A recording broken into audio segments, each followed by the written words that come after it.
Shop licence ఒకరిపైన అమ్మేది మరొక వ్యక్తి. రైతు 4 ఎకరాలలో సిరి రైడర్ కంపెనీకి సంబంధించిన మొక్కజొన్న గింజలను శ్రీనివాస ఫర్టిలైజర్ షాపులో తీసుకుని వస్తే మొక్కజొన్న పెరగలేదని రైతు వంకేడి నర్సారెడ్డి ఆవేదన వ్యక్తం చేశారు.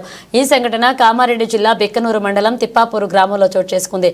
తిప్పాపూరు గ్రామానికి చెందిన రైతు వంకేడి నర్సారెడ్డి మాట్లాడుతూ 4 ఎకరాల భూమిలో శ్రీనివాస ఫర్టిలైజర్ షాపులో సిరీస్ రైడర్స్ మొక్కజొన్నలు 12,000 రూపాయలు పెట్టి తీసుకోవడం జరిగిందని, మొక్కజొన్న సరిగా మొలవలేదని ఆవేదన వ్యక్తం చేశారు. ఇదే విషయమై శ్రీనివాస్ ఫర్టిలైజర్ షాప్ యాజమాని విజయ్ కుమార్ అడగా, నా దగ్గర తీసుకున్నది వాస్తవమే, కానీ అతను వేసిన టైంలో వర్షం పడింది, అందుకే నేనేం చేయాలని బదులు చెప్తున్నాడు.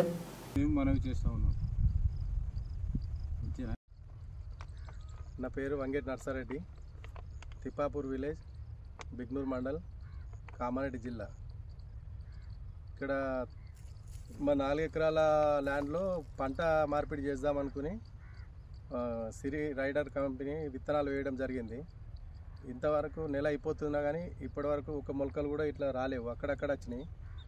ఇక్కడ ఏఎంసీ అంటారట, కామారెడ్డి జిల్లా డిస్ట్రిబ్యూటర్ సేల్స్, మాకు అంత ఐడియా లేదు. శ్రీనివాస్ అతని పేరు. ఫోన్ చేసి విత్తనాల బస్తాలు ఇవ్వరు, పెట్టుకుంటాం, లాస్ అయినామంటే మా కంపెనీ ఒప్పుకోదు, ఇయ్యము, మీ ఇష్టం ఉన్న చేసుకోరి అని అంటే పేపర్ స్టేట్మెంట్ ఇస్తా అని చెప్పిన. అయినా సరే చేసుకోరు, ఏదైనా చేసుకోరు అని మాట్లాడిండు. పంట వస్తే ఇలా ఉంది, ఇప్పటికి 30-40 వేలు లాస్ అయింది. 4 ఎకరాలు పెట్టినాము. నాతో పాటు ఇక్కడ ఉన్న రైతులు కూడా పెట్టారు. కంపెనీ పైన, ఇక్కడ సేల్ డీలర్ల పైన ఇట్లా తగిన చర్య తీసుకోవాలని మనవి. పంట చూస్తే ఆడొక్క ఎత్తు ఈడొక్క ఎత్తు అన్నట్టే మొలిచింది. మొత్తం 4 ఎకరాలలో మరియు ఇంకో 2 ఇదే విత్తనాలు పెట్టడం జరిగింది. పంట చూస్తే ఇలా ఉంది. దీనిపై తగిన చర్యలు తీసుకోవాలని మా యొక్క మనవి.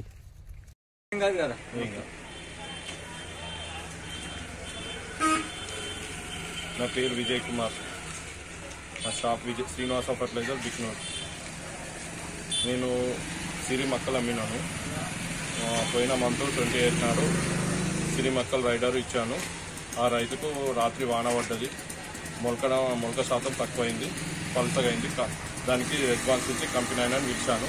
అతడు కూడా చూసి వాన పడ్డదని చెప్పి సమాధానం ఇచ్చిండు. దానికి మళ్ళీ ఆయన సమాధానము ఇవ్వలేడని వాళ్ళు పేపర్కు, నా బిల్లుతో సహా పేపర్కి అప్పచెప్పారు. పెన్నం బట్టి ఇచ్చానండి.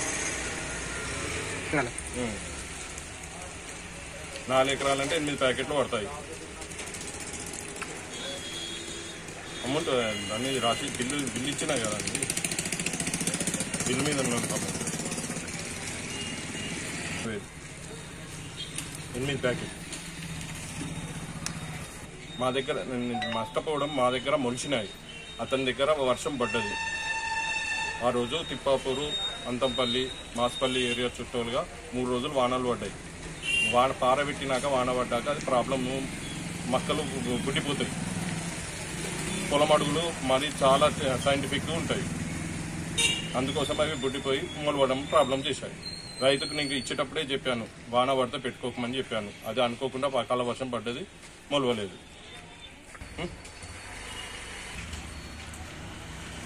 అర్థం కాలేదు. ఆ కంపెనీ అయితే నేను ఒక 20-30 ప్యాకెట్లు అమ్మాను. ఉన్నది మొలిసింది. కంపెనీ అయినా రెస్పాన్స్ అని వాన పడ్డదని ఆయన కంపెనీ ఆయన తప్పించుకుంటున్నాడు. కంపెనీ రెస్పాన్స్ చెప్పాను, వాన పడితే ప్రాబ్లం చేస్తాయి, మొలవని కూడా చెప్పాను. ఏదైనా కంపెనీ రెస్పాన్స్ ఉంటుంది. బిల్లు ఇస్తాము, బిల్లు మా షాప్లో తీసుకుపోయే కాబట్టి బిల్లు ఇస్తాము.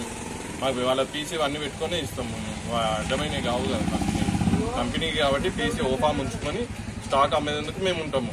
ఏదైనా రెస్పాన్స్ ఉంటే మొలవకపోతే ప్రాబ్లం కంపెనీ వాళ్ళే చూసుకోవాలి.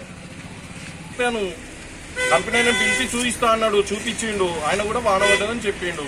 ఆయన వాన పడలేదని చెప్పలేడు, నా దగ్గర కూడా వచ్చి చెప్పాడు, వాన పడ్డది మొలవలేదని కూడా చెప్పిండు. రైతు నేను ఇచ్చినాను, నేను ఇచ్చిన రైతు నాతో మాట్లాడలేడు, ఇప్పుడు మీతో మాట్లాడలేడు. నేను ఇచ్చిన రైతు మాట్లాడాను, నేను వాన పడితే మొలవదని చెప్పే ఇచ్చాను. వెళ్ళలేదు వాళ్ళ ఇప్పుడు వాతావరణం మొలవన్నప్పుడు అధికారుల దాకా వెళ్ళదు, వట్టి మొలకపోతేనేమో అధికారుల దాకా వెళ్తుంది. వాన పడే వరకు మొలక రాలేదు. కంపెనీ అయినా పిలిచాను సార్. నష్టం అంటే వాన అకాల వర్షం పడ్డది, నష్టపోయింది. అకాల వర్షంకి నేనేం చేయాలి సార్? అకాల వర్షానికి నేనేం చేయలేను. తడి ఎక్కువైనాక మనిషి నాన్నతోడు అది సర్దయి అది మొలక శాతం తగ్గిపోతుంది. అంటే రైతు నష్టపోయినా కానీ ఏం సంబంధం లే అన్నట్టు. సంబంధం లేదు కదా, నేను మాట్లాడలేను కదా సార్. కంపెనీ అయినా పిలిచి చూపించాను, ఇచ్చాను. కంపెనీ అయినా పిలిచి చూసిండు. ఆయన మాట్లాడాలి స్వామి. కంపెనీ అయినా పిలిస్తే ఆయన చూసి సమాధానం చెప్పిండు. ఇచ్చి మాకు చెప్పాను.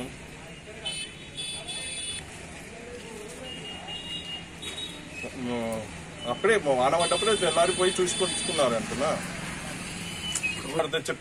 చెప్ప చేయకుండా వాన పడితే వాళ్ళు చేస్తారు సార్. లేవు ఉన్న విషయం అది. అదే మొక్క నేను రామేశ్వరపల్లిలో వానలు పడ్డది అన్నాడు. అదే మొక్క వాన పడ్డనాడు ఇచ్చాను. బాదాపుతో మొలిసింది. నేను కూడా ఇప్పటికి కూడా చూపిస్తాను. సిహెచ్ వెంకటేశ్వర బాబాయ్ సార్.